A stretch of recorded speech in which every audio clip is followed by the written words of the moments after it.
Welcome everyone and thank you for joining us. As a reminder, we have you muted for our initial briefing. Once the briefing is finished, you can use the Zoom application to either raise your hand for a question or you can type your question in the chat. If you've called in via phone only, you can use *9 to raise your hand. In addition, please make sure to identify yourself by your full name and the organization or media outlet you're from prior to asking your question. With that, I'll turn it over to County Manager Mike Callagy. Thank you, Penise. Really appreciate it. Thank you for being here with us today. So the Wednesday counts at 1963. That's plus 35 since Tuesday, and Tuesday there was plus 24 from Monday. Sorry to report our death count also went up to 82 from the previous time we talked. Just a quick couple of statistics that we look at. That age group, that 30 to 39, is the one that we have most positive tests within. 57 currently hospitalized, 48% of ICU beds are in use. And if you look at the top, I think somebody on this call had asked me last week about this, how many were COVID beds. You can see in the circle there that 20, it looks like 20 patients in ICU are COVID related. The positive percentage is 6.5. That will continue to come down the more testing we do. The average daily results went up to 1.71. Again, probably a factor of more testing being done, more delays. We've got the COVID by zip code. San Mateo still leading the way. And again, don't read anything into that because it's just probably a factor of barely being in San Mateo for so long and accessibility and all those good things. The death for the long-term care facilities stands at 50 with 378 cases. Let me just talk a little bit about the healthcare facilities. At the event center, we don't have anyone, which is the first time in a long time, so that's terrific. In Burlingame, at the COVID Motel, we have 6 guests. And at the Bayfront Station, we are fully booked there with 92 homeless there now, occupying 80 rooms. And then we have 84 homeless individuals as guests in other hotels around the county for a total population of 176 now secured in hotels. I just want to really quickly go through the review of stage 2. Chief of Health Louise Rogers did this yesterday, but we have some more specifics to it at the board meeting. And because I still get a lot of questions of why can't we or why are we not moving to phase 2? The simple answer is we don't meet the criteria to move to phase 2 that the state has established. And I'll just go through these 15 criteria really quick to give you a sense of where we're at for those of you who did not hear the board meeting or see it was reported. So state hospitalizations of COVID individuals on a 7-day average of daily percent change of less than 5%. We do not meet that, or no more than 20 COVID hospitalizations on a single day in the past 14 days. We don't meet that either. So these are things that are completely out of our control that we will not be able to move to phase 2 ostensibly before we meet these, unless the governor changes or loosens those, or I guess gives special permission to move even though you're not in compliance. And I don't think that'll be the case anytime soon. And then number 2, cases per population count that test positive rate. The less than 25 new cases per 100,000 residents in the past 14 days. We do not meet that. That would mean that we'd have 192 cases. And just to put in perspective for you, over that period, we had 420 new cases over that past 14 days. So we don't come anywhere close to meeting that. Excuse me. On the good side of things, on the or side of that, or less than 8% positive in the past 7 days, we're currently at 6.7. And that's really a function of the expanded testing that's taking place. We told you that those numbers would come down, and they are coming down. So on to testing capacity. The daily testing volume of 1.5 per 1,000 residents would be about 1170 for the state standard, and that would be the health officers in the Bay Area had a different standard, would put us at 1534. We're just about, actually, on a given day, we've been over 1534, and we're close to 1170 on an average. So we're pretty close to meeting that. Probably will meet that. The health system has put a nice testing plan in place, and I think that when that gets ramped up, we'll easily meet those numbers. Then the test availability of 75% of residents as measured by a specimen collection site within 30 minutes. We certainly meet that right now, and that's all sites, not only the free sites, but private providers also. Contact tracing, sufficient contact tracing in place. We do have that right now in place, and we have excess capacity, and we're building in even more capacity in the future, in the near future. So 6 on the hospital surge capacity, accommodating minimum surge of 35% due to COVID-19. You can see from our surge capacity, we easily have that and meet that. The SNF disease outbreak prevention and containment, number 7, must have plans to prevent and mitigate infections in skilled nursing facilities. Yes, in progress right now, and that's part of the plan that we've been putting our own resources in over time and working with the SNFs, and they've been doing a great job really trying to focus on that area because it's such a high intensity area for us and something that certainly we want to get ahead of on the skilled nursing facilities. Number 8, the skilled nursing facilities have more than 14-day supply of PPE on hand. You know, we're tracking this, and we believe that right now the answer is probably no, because the supply chains that are still impacted, they're working through us, and to the extent that we can help leverage them, leverage those supply chains and have them order through us and do bulk ordering. We're happy to do that, and we have been doing that. Number 9, on the county response, counties must produce plans for the following related to countywide containment, availability of temporary housing units for a shelter, at least 15% of the population. So we're looking into this to see what we could do. Certainly we have hotel rooms that we could use. We got some in, certainly some capacity there now that we could utilize. So we'll continue to look at that. 10 would be county hospital facilities have a robust plan to protect hospital workforce.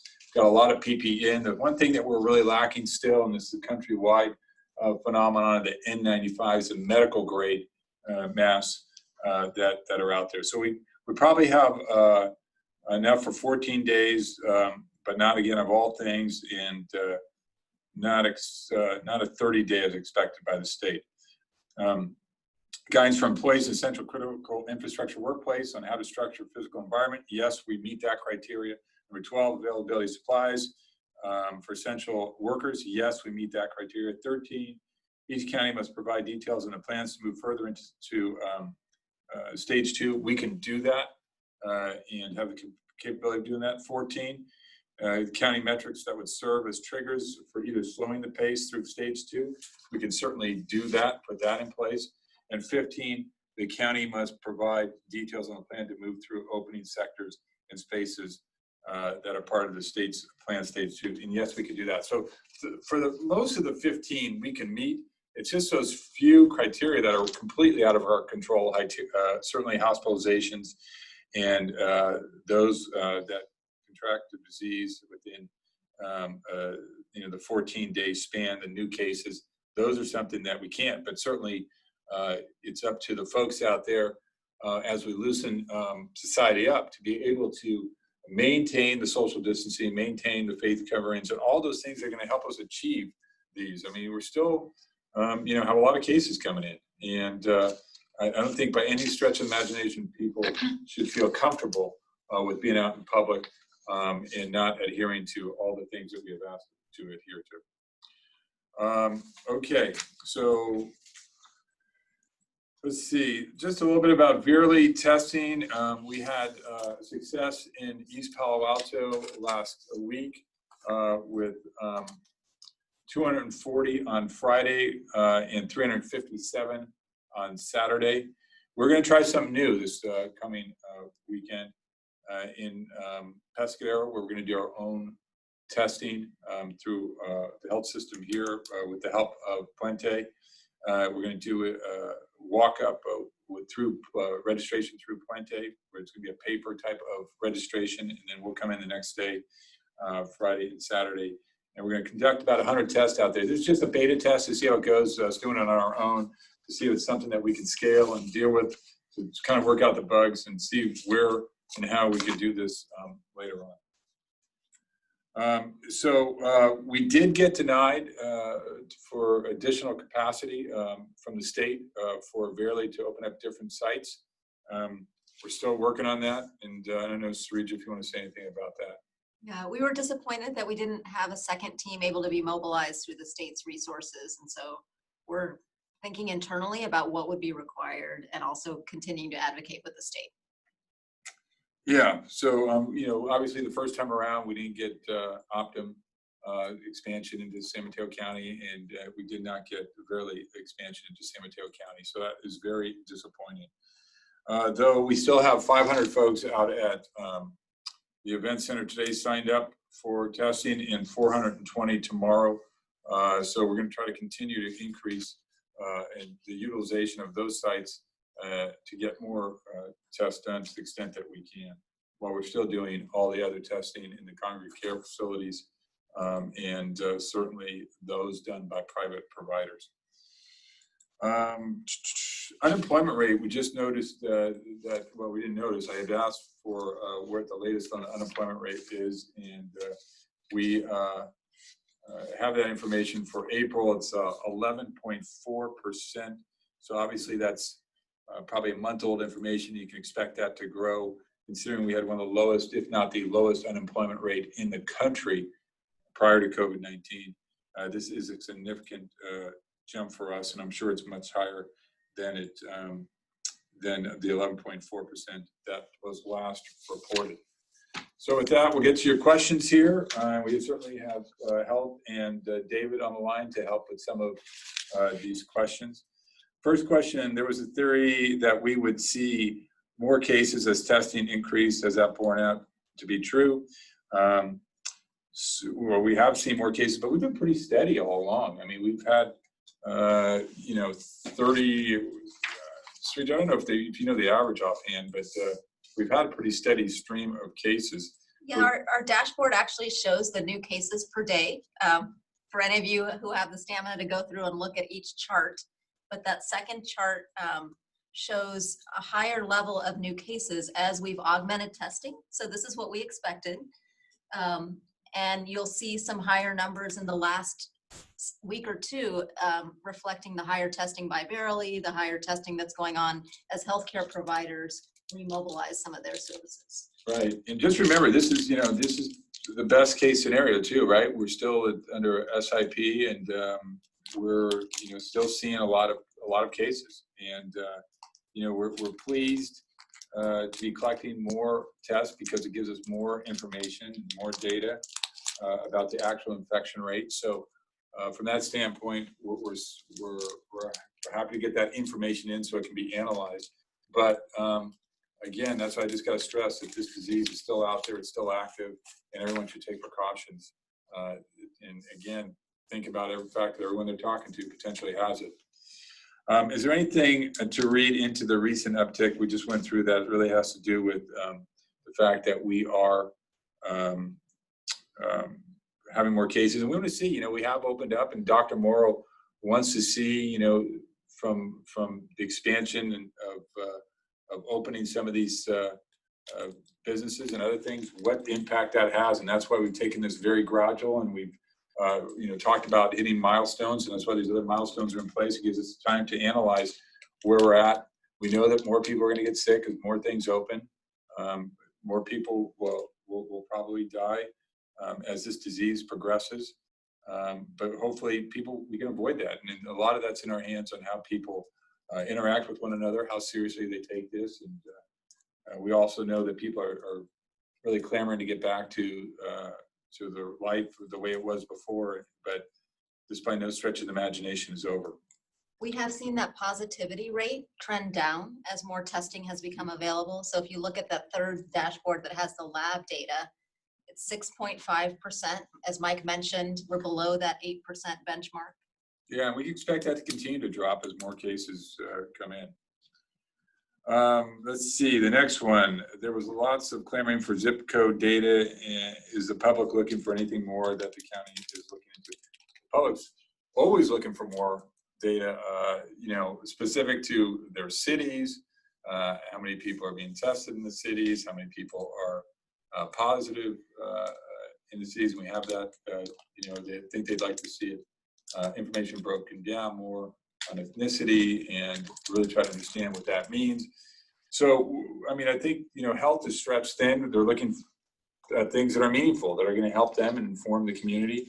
And, again, I think the zip code was nice information to have, but not very meaningful in the sense that you really can't rely on it and say, hey, this is scientifically significant for this particular area. So we're looking at other information that would be really significant for health, and that could be, the congregate care facility information is very pertinent to us. But if we saw other areas like that where we saw a significant increase, then we can focus on those areas, and that would be more significant than anything else. And I just kind of touched on the next question about San Mateo. Why is it so high? It could be a variety of reasons. It certainly could be the fact that Verity was located there for a long period of time. It was easily accessible for San Mateo residents, and that could be the reason. We're seeing, obviously, as we get around the county, more positive cases from around the county. So those numbers could catch up or slow down and vary. And again, just because they're coming out of San Mateo, we have no idea where people caught it. I mean, it could have been in San Carlos where they were infected, or San Francisco, or wherever. So, and it doesn't give us any indication how many people are asymptomatic. There is a huge amount of cases in the Hispanic community. Are there theories as to why and what can be done? We're really working on establishing more testing sites, particularly in locations where the Hispanic community may be able to better access that. And that's something that, we're out on the coast. We're working with the hard to reach populations of farm workers and so on, and really kind of reemphasizing when we go out to those locations the necessity for social distancing and to wear face coverings and all those things, and reinforce that. It's certainly a lot of these people that are from the poorer areas around the county live in larger groups, and we want to make sure that they have as much access to testing as necessary, and they can get to a free test if necessary. But also that we can really continue to push the education aspect of this. And there's been lots of chatter about opening versus not opening. How would you characterize the overall county philosophy on restoring the conditions as they were before the pandemic? The county's philosophy here would really, and we've talked about this a lot, is to balance. And that's why we put these metrics in place, and that's what we want to continue to evaluate between health and the financial devastation that's going on and the economic recovery that needs to take place. So it's always trying to find that balance and really trying to work this through. I think Dr. Morrow and the other Bay Area counties have done a good job of doing that. We'll continue to do that, and we will try to make sure that we continue to balance that way. Mike, can I add something? Yeah, please do. So two things. I mean, one is, up until Monday afternoon, we were as open as we can be. Basically, the state limits how open we can be, and we, as of Monday morning, were as open as the state would allow us to be. So, obviously the considerations that Mike mentioned are there, but I mean, the short answer is we really can't be any more open than we are. And just to clarify something that Mike said earlier with respect to moving farther into phase 2. So we're well into phase 2. We've actually opened up the entirety of phase 2 with the exception of one thing, which is in restaurant dining. We would need an exception that we don't qualify for, and that's what Mike was talking about, in order to open in restaurant dining. But that's the only thing left in phase 2. What the governor did yesterday, which is, I think, makes this a little more confusing, is that even though everybody isn't done with stage 2, he's now opening up portions of stage 3. In that the salons are stage 3, and you can open up salons, but only again if you meet the criteria that we can't meet. So there can be a little bit of confusion around this whole stage 2, stage 3 thing. But other than the changes that we haven't addressed yet, that the state made yesterday, we're fully open, as open as we can be. Thanks, David, for that clarification. Yeah, I always consider like us being at phase 2, light right now, and phase 3 and phase 2 complete would be the restaurant. So you're absolutely right, and phase 3 would be a ways off from where we're at right now. So thank you for that. With that, is there any questions? Henrietta J. Burrows. Yes, thank you. I think anybody who wants to be tested in San Mateo County can be tested, even if they live outside of the county. So do you know how many people might have been tested who live outside of the county? And if they test positive, are they listed as positive in San Mateo County, as San Mateo County residents? Yeah, well, I can answer the second part, but Srija, go ahead. I'll try with the second part, Henrietta. This is Srija Srinivasan from County Health. And public health only receives those results for county residents. So in the architecture of the health officer order and in the architecture of public health protection, we only receive the results for our county's residents. And various healthcare providers, as well as other testing sites, certainly process specimens that reflect people who live in different jurisdictions. So Stanford's testing site might include results that get split out, and the San Mateo County residents get sent to County Public Health, the Santa Clara County residents get sent to Santa Clara Public Health, etc. And you might be a first responder working in East Palo Alto who got tested at the Stanford site. And if you lived in Santa Clara County, they would get your result. If you lived in San Mateo County, we would get your result. Right. The first part of your question, I don't know the answer to, and that's how many people have tested from outside the county. I don't believe we have a way to capture that because of the nature of healthcare providers and their testing, as well as other processors of tests. It's not delivered back to us in that way. Yeah, but to Srija's point, clearly they wouldn't count against our numbers in this county. They tested positive, lived outside the county. Okay, any other questions? Yes, we have a few chat questions. I'll get to those. What is the name of the group the county is teaming up with for the Pescadero testing? Well, the nonprofit we're working with is Puente. That'll help us register folks out there. And again, it's kind of a beta test. It's just, I think we're going to try to do 100 over the next 2 days, just on Friday and Saturday, to see how that goes. But we're not requiring pre-registration via computer or email account or anything like that. This will be a paper registration, and primarily Puente is helping us do that registration process. And then Austin Walsh with the San Mateo Daily Journal. Santa Clara County released info regarding underlying health conditions on every COVID-19 death. Any plans to do something similar locally?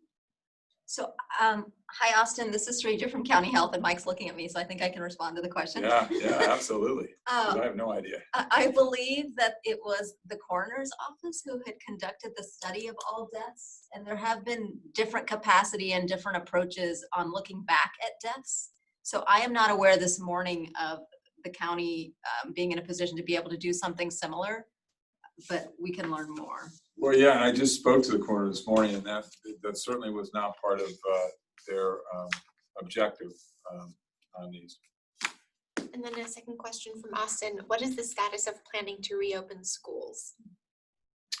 Well, that's a question probably be best directed at Nancy McGee.